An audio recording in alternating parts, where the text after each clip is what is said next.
गसाइगावनि सिमुलटापु गामियाव इउपिपिएल दोलोनि जयनिं हाबाफारि।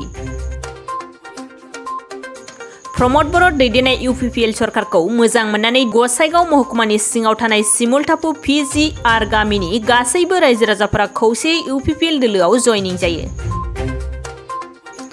रायजो राजाफोरा फोरमायनाय बायदिब्ला सिगां समाव हाग्रामा महिलारि दैदेननाय बिपिएफ सरकारखौ मदद होबोदोंमोनब्लाबो सरकारनिफ्राय जेबो मोननो हायाखैमोन।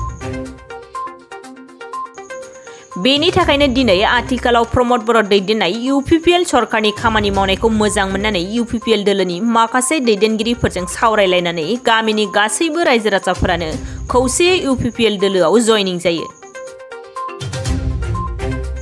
बे जयनिं जाफैनाय रायजो राजाफोरखौ 1 नं गसाइगाव बिधान सभा बियाबनि एमएलए जिरन बसुमतारी बिथाङा बाहागो लानानै बरायनानै लायो। मख'नो गोनांदि बिथांजों लोगोसे बे हाबाफारियाव गसाइगाव जिल्ला इउपिपिएल दोलोनि लोगो आफादगिरि लक्ष्मण नार्जारी, जमदुवार बियाबनि टिसिएलसिसि लोगो मासिगिरि नितुनजय बसुमतारी आरो गोबां मिरु, जिल्ला, ब्लक आरो प्राइमारि थाखोनि दैदेनगिरिफोरा बाहागो लाफायो। बे सिमुलटापु खाथिनि पिजिआर ओनसोलनि रायजो राजाफ्रा जोंनि मानगोनां प्रमद बर' बिथांनि दैदेननाय बे बिटिआर सरकारखौ मोजां मोननानै आरो बिथाङा जेरैबायदि हाबाफारि लादों बेखौहाय गोजोननाय मोननानै आरो ओनसोलाव सान्थि एबा गोजोननायजों लोगोसे जे जौगानायनि हाबाफारिफोरखौ लादों आरो जोंनि साधारन रायजो राजाफोरनि थाखाय जेफोर आसनिफोर लादों बेखौ बिथांमोना गासैखौबो मोजां मोननानै दिनै गामि हलैनो पिजिआरनि रायजो राजा बिथांमोनहा जोंनि इउपिपिएल दोलोआव दिनै जयनिं जादों आरो बिथांमोनखौ जोङो जमदुवार ब्लकनि जानानै जोङो गोसो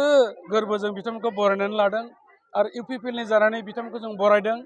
आरो फैबाय थानाय समाव जोङो बे रायजो राजाफोरखौ लानानै जोंनि इउपिपिएल दोलोनि जे जोंनि खान्थि बायदियै जोंनि जे निति आदर्श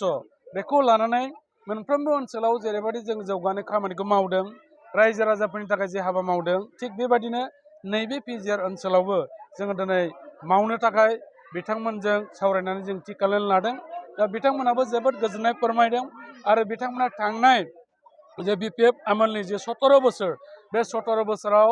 बे ओनसोलाव बे गामियाव जेबो मोननो हायाखै आरो बिथांमोना बेखौ गावसोरनो दिनै जोंनो फोरमायदों आरो जोंनि 4 बोसोरनि जे बिटिआर सरकार आथिखालाव प्रमद बर' बिथांनि दैदेननाय बेवहाय बिथांमोना जोबोद गुस्लायनायजों लोगोसे